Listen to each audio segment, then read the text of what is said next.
Baiklah, langsung saja cara menghubungkan Android Studio dengan Firebase.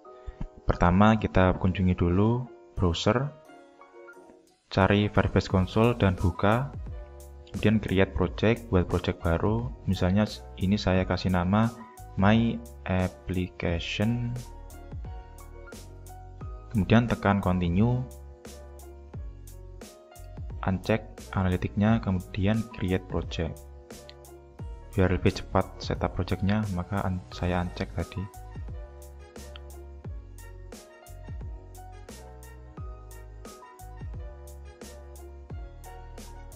Tunggu dulu sampai hingga selesai. Nah, sudah. Kita tekan continue, maka akan diarahkan ke dashboard project aplikasi Firebase kita. Nah, saya pilih real time database.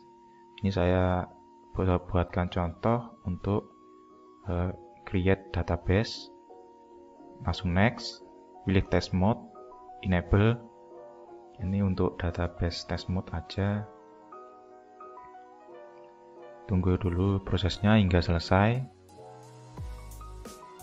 Nah, akan sudah seperti ini. Ini isinya masih kosong. Nah, kita balik lagi ke ini, tekan tools, Firebase, kemudian tunggu dulu asistennya, pilih real time database, kemudian real time database with Kotlin, connect dulu, tekan tombol connect. Akan diarahkan ke sini ya. Ini klik dulu, klik ke projectnya. Nah, ini akan dihubungkan ke Android Studio. Tunggu dulu. Nah, tekan connect. Nah, project Android Studio sudah connect ke database. Nah, balik lagi ke Android Studio, kemudian tambahkan dependensinya. Ini untuk keperluan kita untuk menggunakan Firebase. Ini masih mengunduh Raspberry-nya. Tunggu dulu sampai selesai. Nah, jika sudah akan connected ya, centang hijau. Kemudian buktinya itu ada di project. Nah, di bagian app, Google Service.json, bentuknya dalam JSON. Nah, di sini ada ID dari aplikasi kita dan ID dari project kita, project Firebase. Balik lagi ke Android, kemudian nah di bagian dependensi juga akan otomatis ditambahkan saat kita tekan dependensi tadi, tambahkan dependensi. Nah, kemudian di bagian activity main saya tambahkan ID. Nah, ini nanti untuk menerima data, perubahan data dari real time database. Ini ID saya kasih value misalnya.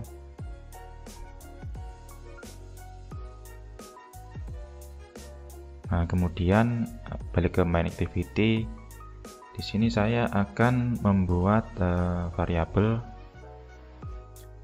private let init. Saya buat let init. Kemudian namanya Firebase. Balikannya Firebase database. Kemudian saya inisialisasi dulu Firebase sama dengan Firebase database get instance.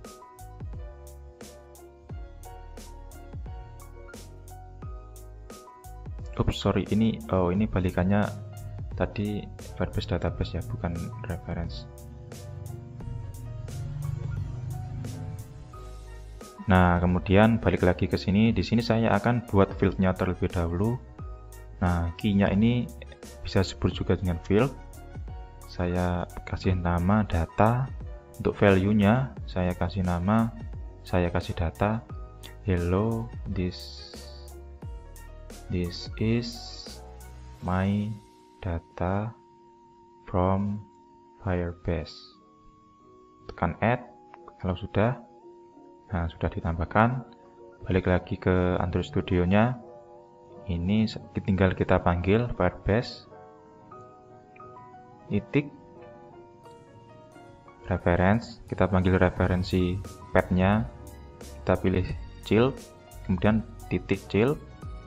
Nah, datanya tadi, path datanya itu kita tulis ke path stringnya ini. Data yang ini, fieldnya. Nah, ini kita tulis ke path stringnya. Titik add value event listener. Nah, ini kita tambahkan objeknya value event listener. Nah, kemudian buka kurung kurawal tutup. Nah, ini kita implement membernya, objeknya, pilih semua, oke. Ini hapus. Kemudian di sini saya akan buat variabel untuk manggil ID text view-nya. Nah, pada fungsi onDataChange ini setiap perubahan yang ada di real-time database otomatis akan diterima di sini. Nah, nanti jadi di dalam text view langsung akan berubah ketika di real-time database-nya berubah. Dari text view-nya juga langsung akan berubah, sifatnya jadi real-time. ID value, kemudian text view-nya kita import.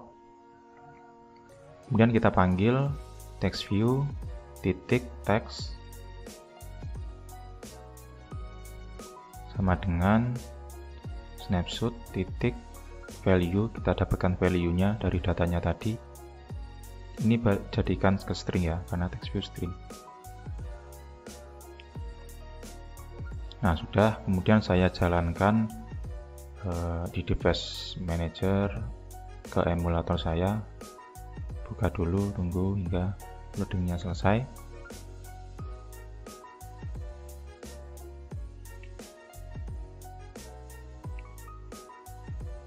Nah, sudah buka. Nah, setelah itu kita bisa jalankan, tekan tombol hijau, tunggu dulu proses build-nya sampai selesai.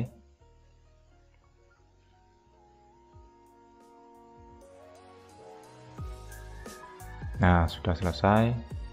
Nah, aplikasi sudah terbuka.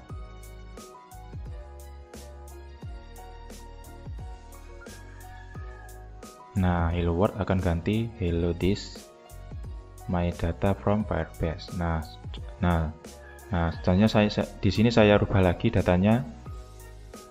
Saya ganti datanya misalnya this is my first app to connect Firebase. Enter. Nah, otomatis di aplikasi juga langsung akan berubah. Nah, contohnya saya rubah lagi, misalnya angka, tapi dalam bentuk string. Nah, otomatis berubah 1, 2, 3, 4, 5. Nah, terima kasih. Sekian tutorial dari saya.